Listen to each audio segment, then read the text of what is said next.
Hello again, everyone, and thanks for joining us for Arkansas Week. A war undertaken by a president who had vowed to avoid wars and the economic and political repercussions. In a moment, we'll get an update from Washington on how the Arkansas delegation is reacting to the upheaval abroad and at home. But first, politics closer to home. It was primary season in Arkansas, and primary night had some significant implications for Governor Sarah Huckabee Sanders' legislative agenda and incumbency. Some incumbents will attest that sometimes incumbency doesn't work. Not alone. We're joined anyway by Hal Bass, Emeritus Professor of Political Science at Ouachita Baptist University, and independent journalist Steve Brawner. Gents, thanks for coming aboard. Steve, it was not a good night for Sarah Huckabee Sanders. Well, it was not. Now, let's start off by reiterating that she is still the governor. She is still the most powerful statewide figure by far in Arkansas, and she was unopposed in her race. And she also does not face much of a threat in the general election. So it's not the worst time to be Governor Sanders, but she did not have a good night overall in that she had supported three opponents of Senate incumbents, or she had supported three senators, or three candidates in the races of the state Senate, including two who were opposing incumbents. And the three that she was out front on the most and had donated $7,000 through her PAC all lost. And that was Bobby Ballinger, her candidate to try to dethrone Senator Brian King. That was a 60-40 split. And then Senator Ronald Caldwell, a 70-30 split, easy victory. And then Senator Blake Johnson was defeated in his race also. So the three candidates that she had supported all lost in these competitive Senate primaries in the Republican Party. In two of those, they were strong opponents of the prison that she's trying to build. And so, you know, her legislative agenda is affected somewhat, and also just what happens for any kind of chief executive over time. Two things happen. One is time just gets to you. After a while, the welcome gets worn out a little bit, so she may be, whether or not she's reaching that point, she's still not probably as strong as she was when she first came in. The other is that people who are elected officials make mistakes. And in at least one of those races, certainly the Ronald Caldwell race, she bet on a horse that was deeply flawed, and that will embolden people who either want to oppose her occasionally or more than occasionally in the Senate and the House now. Yeah, Hal, is there any question that she's weaker than she was, 2 weeks ago? Well, I think certainly she's diminished in standing because she put her reputation on the line and it didn't pay off. And just a couple of thoughts about, putting this in broader perspective.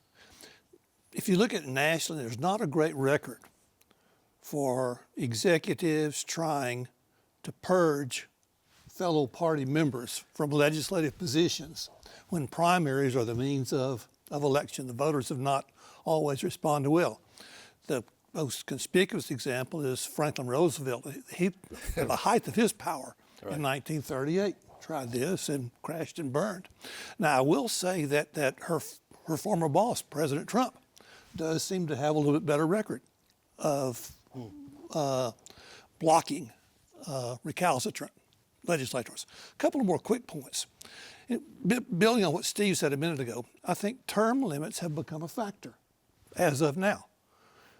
When an incumbent governor is seeking a second term and virtually assured of success, the clock is ticking for being viewed as a lame duck. And this may well be the part of that. And the final point I would make is that a large legislative majority is always going to be fragile at the boundaries here. Executive legislative conflict is normal here, and we should not be surprised, one, when incumbents do win, but also when governors find themselves at odds with members of their own party and in the legislature. Right. And just one note, the candidates that she backed lost, and they lost badly. And they are candidates, as we noted, of her own party. In a sense, one wag mentioned yesterday, they called her bluff anyway and won anyway. And that's what primaries do. Yeah. They allow incumbents to have a base of power independent of the party leader. Yeah, Steve, there would also appear to be a schism building with it. It was inevitable. I mean, Republicans start acting like Democrats, so there's kind of a schism within not only the Senate chamber, but possibly the House as well. There's some people looking askance now at the cost of the LEARNS Act. Well, some concern. The governor did present her budget yesterday, or at least is beginning to present her budget. Added another $100 million. Up to $300 million for LEARNS. There's going to be questions about that. After there was a photo posted on Facebook of Senator Caldwell, Senator Hickey, and some others in red T-shirts, kind of referring to Caldwell's opponent's campaign slogan. And Senator Hickey made a comment about how we need to get elected officials out of being able to use political action committees and dark money. So this is what happens. The governor's budget was proposed. She will almost certainly get virtually all of what she's asked for. She's not at that point where she's completely, a lame duck at all. But there will, over time, be more conflict. This is how the framers designed our system. It's inevitable, sure. So this is just how it works, and we'll have a little bit more competitive situation. And like Dr. Bass said, it is almost easier for President Trump when his majorities are so small that he can hold everybody in line. There's literally virtually, it's almost a 50-50 split in both the House and Senate. In the Arkansas legislature, it is very overwhelmingly Republican, and so that gives the party members more room to oppose her. Yeah, we got to mention the governor's big ticket item. We do not know yet whether she will attempt again to get the big prison project through. The Senate was her problem last time. She fell, I think 5 consecutive votes, and she failed to get it out. Her position vis-a-vis the prison in the Senate would seem to have disintegrated since Tuesday night, Hal. Yes, it looks weaker. Now again, is she going to recalibrate, or is she going to double down and keep the pressure going? And I don't know. We'll see. There's already money appropriated for the prison, at least for the earlier part. I think it's $75 million. They can spend that down for a while, and after doing studies, and eventually you can say the strategy could be, well, we'll spend a little bit here, a little bit there, and eventually you have to say, well, we've already spent all this money. We might as well build it. But we'll have to wait and see over the next 2 sessions, over this fiscal session, which it doesn't seem likely that it's going to come up. I don't see it. It wasn't mentioned in her budget proposal yesterday. Yeah. And then we'll see what happens in the next general session next year. Democrats are a little encouraged because they flipped 1 seat yesterday, so that brings them to what I think 20 members in the House. Yeah, thankful for small favors. I do think that certainly nationally and to a lesser extent at the state level, the out party does tend to have a bit of an advantage in the midterm and in the special elections because their voters seem to have a little more energy, a little more commitment than the folks who won the previous time around. So I think you're seeing a little bit of that at this point, the wave of enthusiasm for the Democrats, particularly in bases like Pulaski County, is stronger than it has been in recent years. Yeah, it's an urban district in North Pulaski County. I don't think the victory was unexpected. The margin, though, was he won by a good margin. Ms. Sanders did get a victory on the Supreme Court. Her appointee now gets a full term, Steve. Right. On the Supreme Court. Justice Nick Brawner moved over to a different position. You can't succeed yourself, but now he will have a full term. She has a healthy majority on the Arkansas Supreme Court who are at least going to be friendly to her. So that branch is relatively friendly. She also won several other legislative races. Her candidates won. She was a supporter of Cole Jester to be the land commissioner. That she won there too. So in several ways, it was not the worst night possible for her. No, and we ought to mention, Hal, I'm sorry. I was just going to observe that while we have, in theory, nonpartisan judicial elections, there's pretty clear signals that are going out. That's not quite worked out on both sides, and the voters clearly seem to understand the partisan implications of their electoral decisions because they track very cleanly with the overall party races. Yeah, we should mention another statewide race, and that's Secretary of State. We had 3 Republican candidates, and they split it right down. Well, each got a third. Yeah, I guess my observation there is that this particular race gave us a chance to see what the Republican coalition looks like in Arkansas at this particular point in time, because you had an incumbent legislator with some statewide recognition, Mr. Hammer. Identified with the religious right. You had a county judge from Texarkana, more in the, I guess, the classical good government, economic conservative tradition. And then you had a MAGA activist who is really, focused on cleaning up the electoral process by going back to paper ballots, and he led the ticket, and I think that he led the race, and it seems to me that tells us something about where we are within the Republican coalition. Yeah, and now we'll have a runoff for that position. Yeah, and they will be the only statewide race in the ballot, so turnout will be extremely low. And so much of it will determine not just will be determined by who actually just shows up to vote. One thing, Senator Hammer in his district does have a competitive sheriff's race in a runoff. Would that be enough to help him? It's only a 2,000 vote difference separating the two in the primary. So that will have to remain to be seen what happens. Yeah. Okay. And finally, Pulaski County, 2 incumbents ousted, the county judge and the prosecuting attorney. I don't know anybody who could definitively predict what was going to happen, but that. No, what happened, Hal? That certainly conventional wisdom was not borne out. Apparently, and again, I don't live in Pulaski County, but there was some controversy over land use policies that Wendell Griffin was able to build on as he sought to replace Barry Hyde as the Democratic nominee for county judge.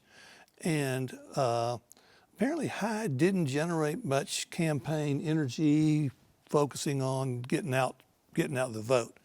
But again, this is kind of on the radar for me, and I wasn't paying a lot of attention to this. I do think the prosecutor's race got a lot more attention because of the scandal, the spending, and the engagement of the legal community in making clear its preference.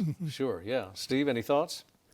Well, Judge Griffin has a history of more civil rights activism rather than county administration, but he also has, he is well known in Arkansas, and especially in Pulaski County. So that was probably a part of it too. Is just his. And he has an opponent in November. That's good. And so we'll have to see. I guess his legacy and his history was enough to really win decisively. It was a landslide victory. We'll hear more about it, I predict, in the weeks to come. Thanks, guys, for coming in, as always. And we'll be right back.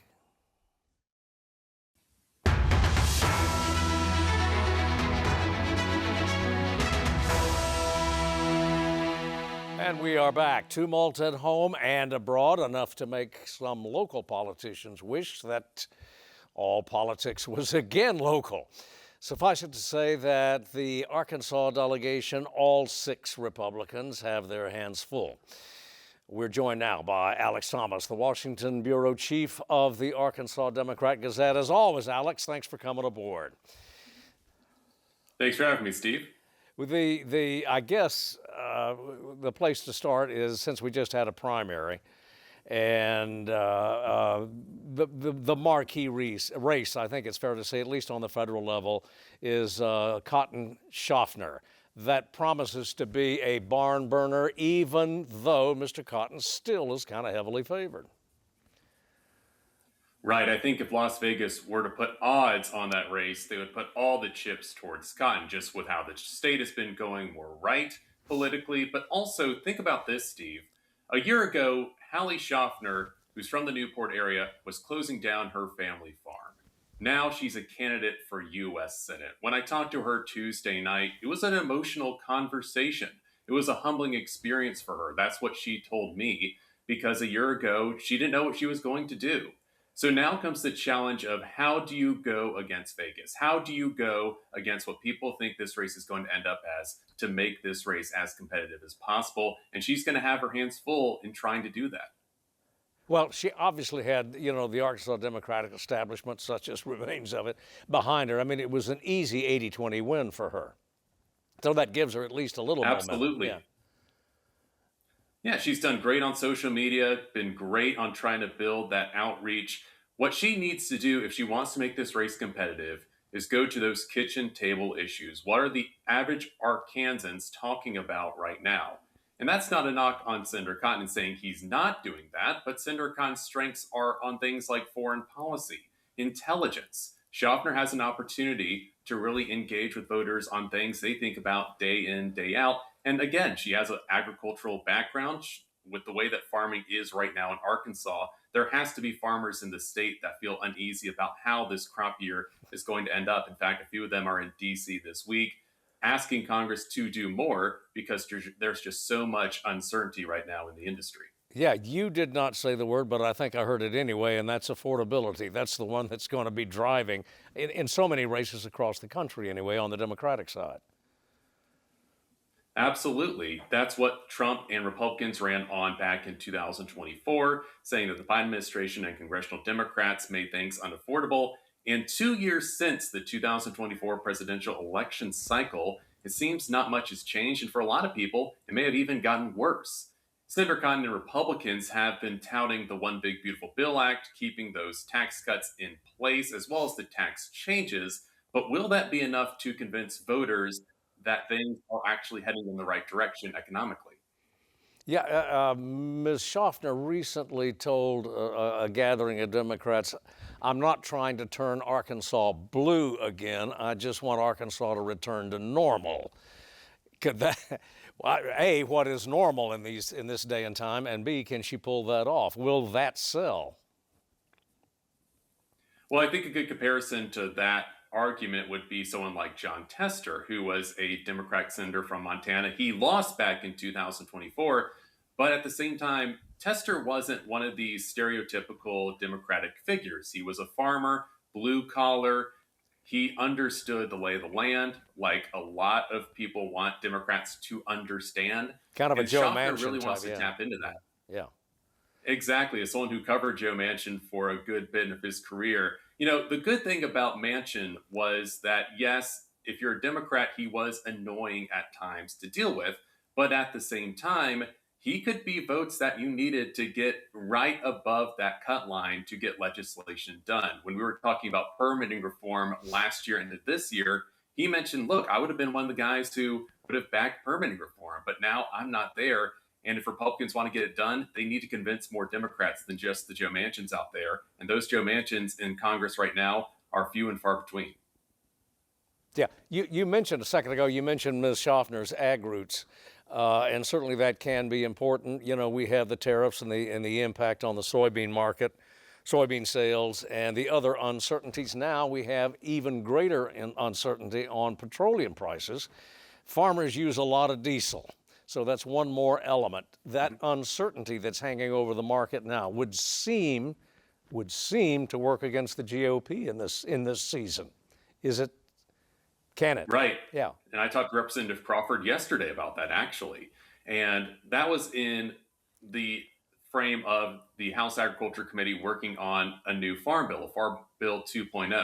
Most of the ag programs and nutrition programs that have been done in the previous year through the One Big Beautiful Bill Act. But right now they're trying to finish some other work with some other agricultural farm bill programs. But even he realized Iran and the conflict that's happening right now in the Middle East is going to affect farmers here in the United States. Agriculture is suffering a lot, Steve. It's been a rough few years. Party politics aside, people want to blame Joe Biden. People want to blame Donald Trump. The problems that exist in ag right now surpass party politics.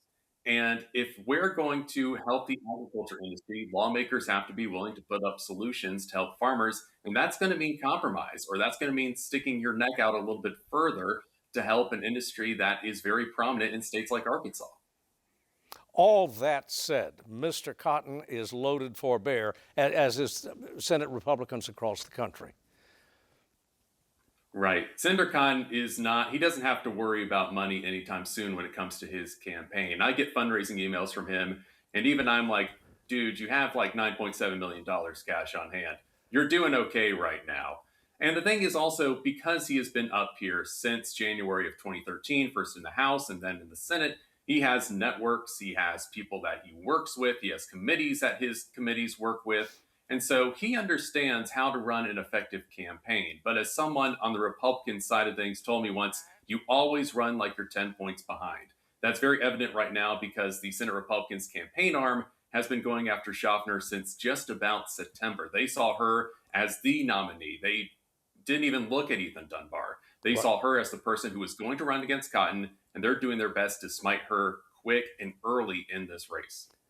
Yeah, well, you mentioned that Mr. Cotton has almost $10 million in the bank. He could get another $10 million with a snap of the fingers, maybe even 20. The stakes are that high for the GOP in Washington. Right, and keep in mind, Senator Khan is an experienced lawmaker, but when he became a House member back in 2013, he was right about Hallie Schaffner's age. I mean, he is somebody who is a senior member, but still in his late 40s, about to enter his 50s. He's someone who could be in this town for a long time, and he's still relatively young considering the age of a lot of lawmakers out on Capitol Hill. Right. Well, we have some other House races too, but none of the Arkansas delegation, and the House, of course, would seem to face extremely tough opposition. Right. I think that was evident on Tuesday when you look at that GOP primary in the 2nd Congressional District. French Hill easily won his primary over Chase McDowell. And French is an interesting case. The congressman leads the House Financial Services Committee, which has actually been probably the most active committee on the House side of the Capitol. They have pushed legislation on cryptocurrencies. They have pushed legislation on housing affordability. And they've actually gotten legislation not just to the Senate, but also to the White House. So if you're someone like Chris Jones, you have to figure out, where has French come up short? Where has Congressman Hill not been effective enough in addressing issues in Central Arkansas? Chris Jones obviously has the energy, he has the passion, he has the enthusiasm, but he needs to find those gaps to get people to understand he can be a difference maker here in Washington. Yeah, is there a path forward? I mean, as an observer from the D.C. seat anyway, is there a path forward? Is it affordability? Is it lunch bucket issues? Well, there's always a path forward. You never count your chickens before they hatch. But the hard part for any Democrat running in Arkansas, whether it's Schaffner, whether it's Chris Jones, whether it's James Russell III in the 4th District who won his primary, is the fact that 1, our guys are well networked, 2, our guys are well seniored, and 3, you are in a state that has gone more and more politically right. How do you get people to ignore the R&D next to people's names and talk about the real issues that matter? I think affordability is going to be a big issue. I think we need to see what happens with Iran in the coming months. Do Americans want to go to another Middle Eastern war with the memories of Iraq and Afghanistan still relatively fresh? I remember when those operations began.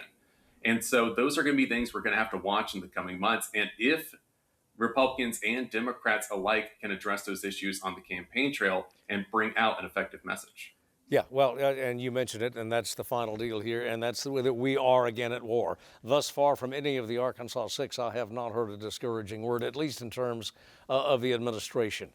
So evidently, at this stage anyway, they're comfortable with where the administration is, or if they're if they're uncomfortable, they're not saying so.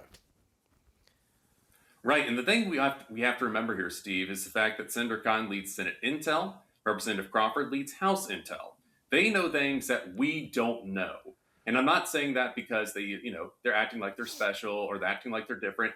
The Intel committees handle sensitive classified information that if it were to get in the public, it could jeopardize national and international security. They just have information that the average person doesn't. And they're standing behind the president saying that this is the right way to do things, saying that Iran has been aggressive towards the United States and its allies over the last nearly 5 decades. And it's time for that to be at an end. But at the same time, how fresh do the memories of Iraq and Afghanistan remain? That needs to be seen in the coming weeks and months. Yeah, speaking of time, it's time for us to go because we're simply out of it. Alex, always a pleasure. Thanks for coming aboard again. Yes, sir. Thank you, Steve. Yeah, we'll see you next time. And that goes for us as well. As always, thank you for watching, and we'll see you next time.